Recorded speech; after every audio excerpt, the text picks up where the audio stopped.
여러분들은 누구에게도 들키지 않고 싶은 치부가 있으신가요?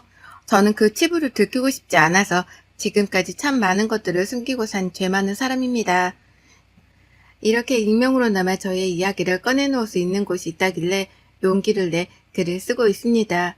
혹시 여자가 한을 품으면 온요울에도 서리가 내린다, 이런 속담을 알고 계신가요? 이 속담은 여자의 한이 무섭다는 의미와 함께 서리의 강인함을 보여주는 거라고 하네요. 저는 제가 참 마음이 약한 사람인 줄 알았지만 마음을 먹으니 강인해지더군요. 평범한 여자였습니다. 아니, 평범한 여자이고 싶었습니다. 저에게는 오랫동안 사귀던 남자친구가 있었어요. 그 남자친구가 저는 20살 때 만나 20대, 30대를 함께 보낼 만큼 굉장히 오래 만난 장기 연애였죠. 저는 일찍 취업을 한 탓에 사회생활을 했지만 남자친구는 꼭 자기는 경찰 공무원이 되고 싶다고 해 노량진에서 고시원 생활을 시작했죠. 다들 아시겠지만 경찰 공무원 시험 정말 다들 어렵다고들 하죠. 한 번은 그냥 본 거라 떨어지고, 두 번째는 점수가 부족해 떨어지고, 세 번째는 너무 시험이 어려웠다는 핑계로 떨어지고, 네 번째는 너무 인원을 적게 뽑아서 떨어졌다고 하더군요. 그렇게 우리가 만난 4년 내내 남자친구는 경찰 공무원 준비를 했고, 남자친구네 집이 형편이 너무 어려웠기 때문에 제가 뒷바라지를 했습니다. 고시원비 낼 돈도 없어 제가 내준 적도 있고, 기죽지 말라고 통장이나 지갑에 용돈도 매달 주었지요. 계절이 바뀔 때마다 백화점 가서 제 옷은 안 사더라도 남자친구 옷은 꼭 백화점에서 사주곤 했죠. 그렇게 뒷바라지를 한 지도 6년이 되어갔을 때 드디어 남자친구는 경찰 공무원에 합격했다 소식을 전했지요. 제가 합격한 것만큼이나 너무 기뻐 그날 둘이 한참을 펑펑 울었던 것 같아요. 저희 집에서도 또 남자친구네 집에서도 다들 너무 좋아하셔서 우리한테는 이제 꽃끝만 있을 거라고 생각했어요. 그게 참 착각이었을까요? 남자친구는 경찰 고문이 되고도 참 바빴어요. 경찰 학교에 들어가서 공부를 해야 했기 때문에 몇 달은 정말 다시 곰신이 된 것처럼 소포 보내주고, 외박 나오면 바리바리 사서 보내주고, 먹고 싶은 음식 리스트 뽑아오면 같이 먹으러 가곤 했죠. 그래도 참 좋았어요. 이제 우리에게는 정말 결혼이 다가오겠구나 하는 생각도 했고요. 그렇게 남자친구는 경찰학교를 수료하고 먼저 근처에 있는 지구대에서 몇 달 정도는 근무해야 한다고 하더군요. 근데 그 근무가 당직 근무도 있어 저랑 시간이 많이 맞지 않아서 제가 늘 맞추려고 노력했어요. 그러다 어느 날은 제가 생리를 하지 않는 거예요. 처음에 이상하다, 이렇게까지 안 할 리가 없어서 산부인과에 갔고, 산부인과에서 아기의 심장 소리를 처음 들었습니다. 생각지 못한 임신이었지만 이제 남자친구도 어엿한 직장을 가졌겠다, 당연히 나을 거라 생각했죠. 근데 남자친구는 제 이야기를 듣자마자 지금 한참 일을 해야 하는 나이인데 결혼은 너무 이르다며 생각을 해보자고 하더군요. 그 말을 듣곤 한참을 울고 또 울고 먹지도 않고 지내다가 우리 아이는 유산이 되었어요. 남자친구는 유산하고 난 후에 자기가 잘못 생각한 것 같다, 너무 미안하다, 자리 잡을 때까지만 조금만 기다려달라고 얘기했고, 저는 또 그 말을 믿어버렸죠. 그 뒤로 저는 건강이 많이 나빠졌고, 건강이 많이 나빠져 다니던 회사도 휴직계를 내야 할 만큼 힘들었어요. 근데 어느 날 남자친구에게 아파서 그러니 죽 좀 사와달라고 전화를 걸었더니 지금 바쁘다면서 끊더군요. 근무 시간이 이제 거의 끝나가서 전화한 건데, 그러니 좀 속상하더라고요. 한 30분 뒤에 남자친구가 오늘 경찰학교에서 같이 수료한 동기를 만나기로 했다고 죽 못 사갈 것 같다고 하더라고요. 사오는 했지만 자기만 빠지면 안 되는 자리라고 하니 알겠다고 하고 혼자 아픔을 견뎌냈습니다. 어느 순간부터였을까요? 남자친구와 저의 사이에는 금이 가기 시작했고, 어느 날은 남자친구가 차라리 공부할 때가 좋았겠다라고 생각했어요. 그 뒤로도 참 서운한 일들이 많았지만 이렇게 깨질 우리 사이가 아니라 생각해 단단하게 마음을 먹고 남자친구의 마음을 붙잡기 위해 많이 노력했어요. 집에 가서 남자친구가 좋아하는 음식도 해놓고 또 이벤트도 하니 남자친구는 그때마다 피곤해서 그러니 이렇게 집에 불쑥 찾아오지 말라더군요. 그렇게 저는 마음은 변한 남자친구와의 연애가 저에게는 그래도 지나가는 시간들일 거라고 생각했어요. 누구나 오래 사귀면 마음을 변할 수 있잖아요. 잠시 나한테 권태기가 왔다고 생각을 했죠. 그 생각이 저에게 나중에는 크나큰 아픔으로 돌아온 날, 남자친구 생일이라 미역국이랑 반찬들을 바리바리 싸서 몰래 12시가 땡 치면 축하해줘야지 하고 남자친구네 집에서 기다리는데 비밀번호 소리가 들려 잠깐 숨어 있었어요. 근데 남자친구는 혼자가 아니었습니다. 남자친구도 놀라고 저도 놀라고 그 남자친구 옆에 있는 여자분도 놀라고요.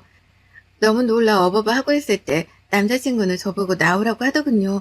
나가서 이야기하는데 저한테 너무 미안한데 다른 사람이 좋아졌다. 한참 시작하고 싶은데 너한테 너무 미안해서 말을 못했다고요. 그래서 제가 어떻게 그럴 수 있냐고 했어요. 남자친구는 지금까지 네가 잘해준 거 내가 위자료까지는 아니지만 어느 정도는 줄 테니 이제 우리 깨끗하게 정리하자고요. 그렇게 저는 소리 없이 우는 법을 배웠습니다. 하루는 미친 듯이 웃다가 하루는 미친 듯이 울다가 하루는 미친 듯이 술을 먹다가 그렇게 살다 보니 친구가 저에게 정신 차리라고 찾아왔더라고요. 알고 보았더니 남자친구가 경찰이 되고 어쩌다 만난 여자가 엄청 부잣집 딸이라고요. 그래서 강남의 어마어마한 땅 부잣집 딸인데 해주는 클래스가 다른지 걔가 넘어간 것 같으니 너 진짜 걔 생각 한 개도 하지 말고 네 갈 길 가라고 이야기해주더라고요. 그 이야기를 듣고 나서는 사실 눈물조차 흐르지 않았어요. 그 뒤로도 저는 휴직해냈던 직장에 사표까지 내고 저의 마지막인 그동안 쌓여있던 퇴직금과 집 보증금을 빼서 호련히 정말 한 번쯤 가고 싶었던 미국으로 갔습니다. 부모님은 많이 말리셨지만 이때 아니면 두 번 다시 갈 수 없겠구나 싶어서 한국 생활에 모조리 접고 미국으로 갔죠. 미국에 가서도 참 한참을 방황을 했어요. 그러다 정말 좋은 친구를 만나 제가 잘했던 디자인 쪽으로 회사를 추천해 주더군요. 영어가 부족한지라 그 친구가 영어까지 알려주며 저는 디자인 회사에 취직을 했고 돈이 많이 되지 않아도 하고 싶은 일을 하면서 사니까 능률이나 월급도 쑥쑥 오르더군요. 그렇게 1년을 저는 열심히 살았고 저를 도와주었던 그 친구와의 인연으로 저는 미국에서 자리를 잡게 되었죠. 그러다 한국에 큰 디자인 공모전이 있어 심사위원으로 가게 되어 그 친구보다 제가 먼저 한국에 가게 되었죠. 오랜만에 가는 한국이 그리웠는지 내리자마자 참 행복하더라고요. 그렇게 부모님도 뵙고 못 만났던 친구들도 만나니 정말 많이 행복했어요. 또 잘 지내는 제 모습을 보니 너무 멋있다면서 친구들이 정말 진심으로 축하를 해줬거든요. 그러다 친구에게 우연히 들은 전 남자친구의 소식은 제가 미국 가고 바로 결혼했다고 하는데 지금은 이혼했다고 하더라고요. 그 와이프가 엄청 사치가 심해서 더 이상 감당할 수가 없어서요. 당연히 잘 살 거라 생각했는데 그러니 마음은 좋지 못했어요. 그래도 더 이상 저랑은 관계되어 있는 일이 아니기 때문에 그러려니 하며 넘어갔습니다. 그러다 한국에 생각보다 더 오래 있게 되는 상황이라 저는 함께 온 그 친구는 왔다가 일 때문에 다시 들어가고 저는 한국에 몇 달 정도 있어 오피스텔을 얻어서 잠깐 지내는 상황이었어요. 그래도 1년 만에 온 한국이라 혼자서 이곳저곳도 돌아다니면서 지냈어요. 그리고 정말 오래된 저희 단골집으로 갔어요. 그 단골집은 전 남자친구가 늘 가던 곳이었거든요. 힘들 때든 행복할 때든 거기 가서 술도 마시고 이야기도 하고 둘 다 너무 좋아하는 집이라 한국에 가면 한 번은 꼭 가보고 싶다 생각했었거든요. 들어가서 주문하고 앉아있는데 정말 낯익은 얼굴이 보였는데 들어와서 보니 전 남자친구더라고요. 전 남자친구는 동료들인지 같이 왔길래 저는 그냥 모른 척을 했어요. 헤어질 때 너무 서로 안 좋게 끝내기도 했고 또 이제 와서 인사하는 것도 웃기다고 생각해서요. 다 먹고 일어나서 계산하고 나가려는데 갑자기 전 남자친구가 따라와서 저를 잡으며 혜롱아, 잘 지냈어? 미국 갔다는 건 들었는데 많이 변했네. 못 알아볼 뻔했어. 아, 그래? 잘 지냈어? 시간이 많이 흘렀으니까 맛있게 먹고 가. 라고 하고 돌아서는데 저보고 연락처를 묻더군요. 그래서 굳이 연락처를 알려줄 필요는 없겠다 싶어서 나 한국에 오래 없어. 잠깐 있다 다시 가는 거야. 그리고 이제 와서 우리가 무슨 연락처를 주고받을 사이겠어? 라고 하니 그래도 꼭 좀 알려달라고 하더군요. 그 말에 흔들려 연락처를 알려주곤 뒤돌아섰어요. 그렇게 집에 가 씻고 자려고 누웠는데 전 남자친구한테서 통화가 되냐고 연락이 왔더군요. 그렇게 통화를 하는데 자기가 어떻게 살았고 너한테 그러고 나서 자기가 어땠는지 등을 이야기하더군요. 오랜만에 한 통화라 사실 옛날로 돌아간 기분도 나고 그랬어요. 근데 다시 만나기에는 너무 우리는 많이 돌아왔다 생각했기 때문에 딱 여기까지라고 생각했죠. 전 남자친구는 그게 아니었는지 매일 연락을 했고 저도 그 연락에 응답을 했어요. 그렇게 저희는 예전과 같이 다시 만나자 이런 말보다 그냥 자연스레 만나게 되었죠. 그러다 전 남자친구가 자기가 정말 잘못했으니 이제 우리 함께 살 때도 되었다며 프로포즈를 받았어요. 정말 기뻤지만 미국에서 지냈던 시간들이 있어 미국에 왔다 갔다 하면서 지내야 하는데 괜찮겠냐 물었어요. 제가 원하는 꿈을 찾는 게 더 좋다고 했죠. 그렇게 저희는 결혼 준비를 시작하게 되었는데 결혼을 준비하면서부터 ABC댁과 많이 부딪히게 되었어요. 저는 정말 간소하게 준비하고 싶은데 시어머니 되시분은 예단에 예물에 꼭 해와야 한다면서 리스트를 짜서 저를 주시더군요. 저보고 돈 잘 버는 며느리 만나서 자기가 이제 호강하겠다며 네가 복덩이라고 하시는데 전 왜 그 말이 이렇게 기분이 나쁠까요?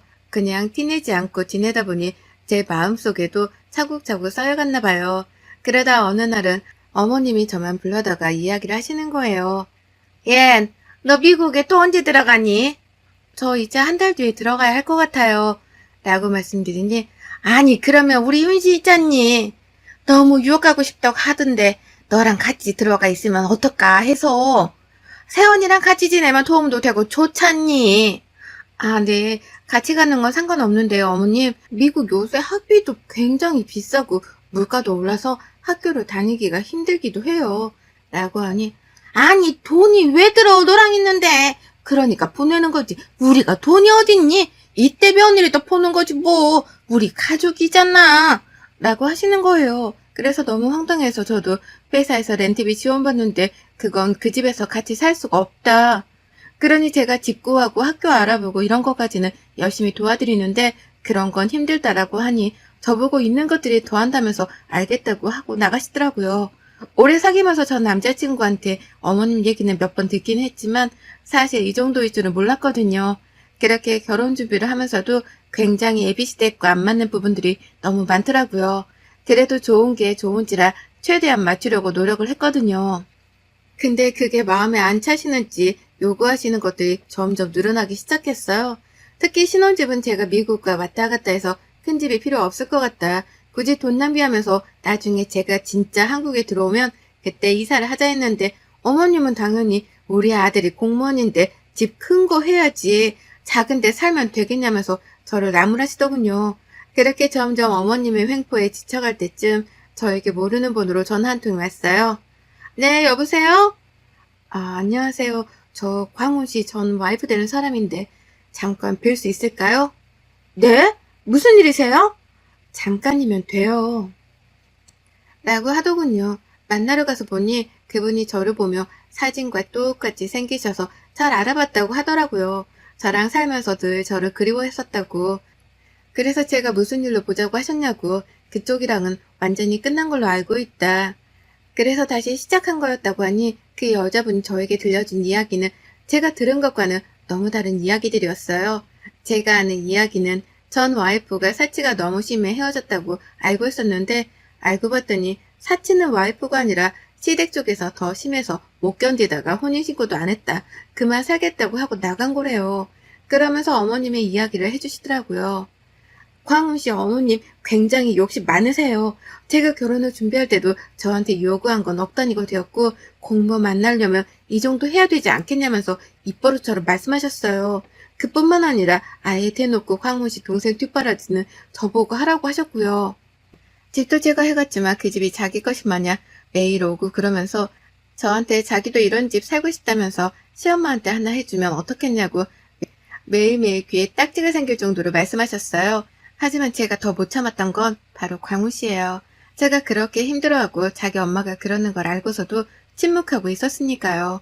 그리고 제가 알기로는 그쪽 말고도 여자 많아요. 참. 근데 그 여자들이 다 돈이 많은 사람만 골라서 만나고요.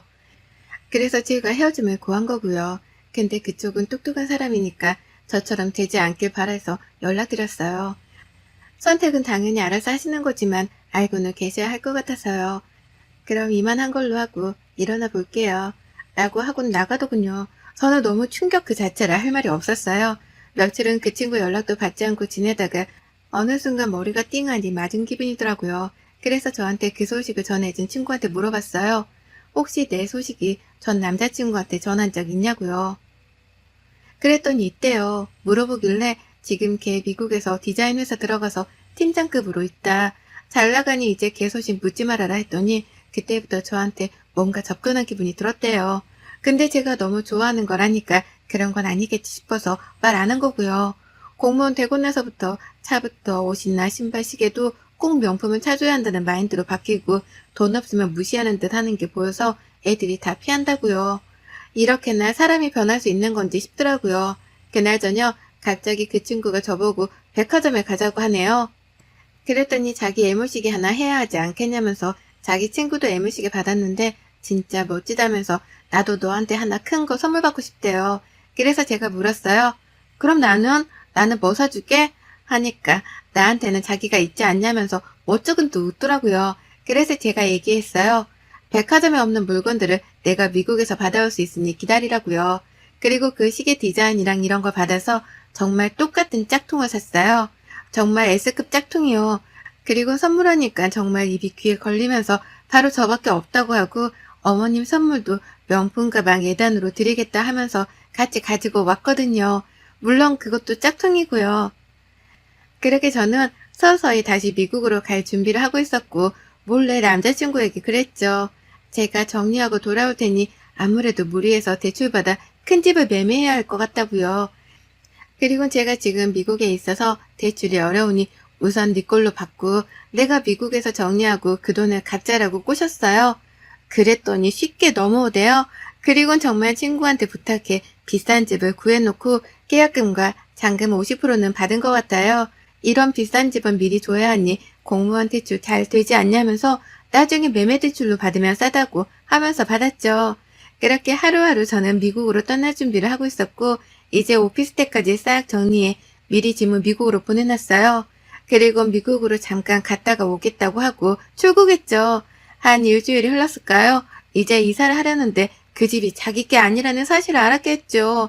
전화가 불티나게 오는데 일부러 안 받다가 저녁 늦게나 돼서야 받았어요. 야, 이거 우리 집 어떻게 된 거야? 지금 누가 사는데? 우리 사기 맞은 거 아니야? 너 아는 데라면서. 나 아는데 내 친구 언니네 집인데 아니, 근데 왜 누가 살고 있냐고. 당연히 누가 살고 있지. 누가 사는 집에 네가 이중계약 한 거니까. 이 돈은 내가 너한테 옛날부터 너 뒷바라지 한 위자료라고 생각할게. 공무원 월급 잘 나오니까 그걸로 잘 갚아봐.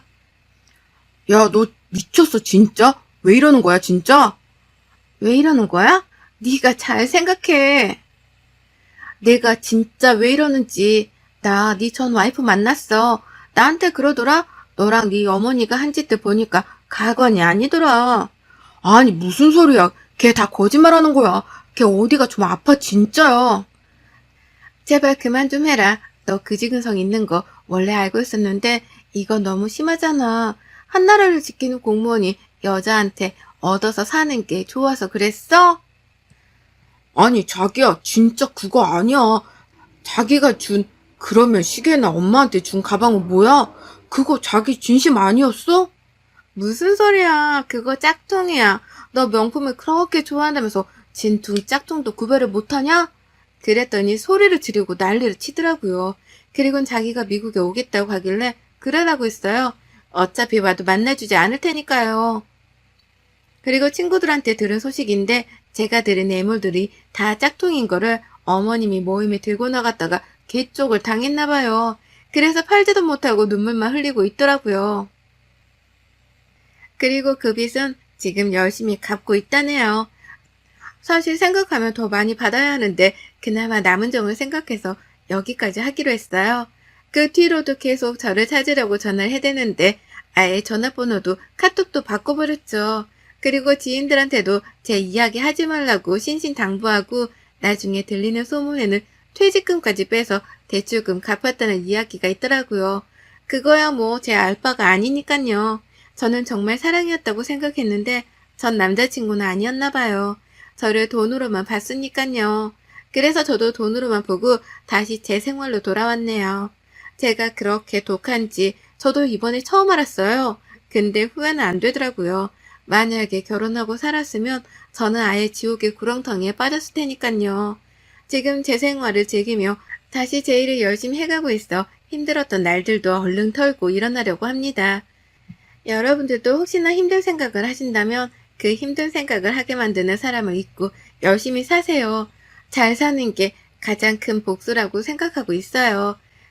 그러니 여러분들도 꼭 잘 사시는 모습을 보여주세요. 긴 글 읽어주셔서 너무 감사드립니다. 익명으로나마 저의 이야기를 이렇게 털어버릴 수 있었네요. 여러분의 생각은 댓글로 남겨주세요. 오늘 또 시청해주셔서 정말 감사합니다.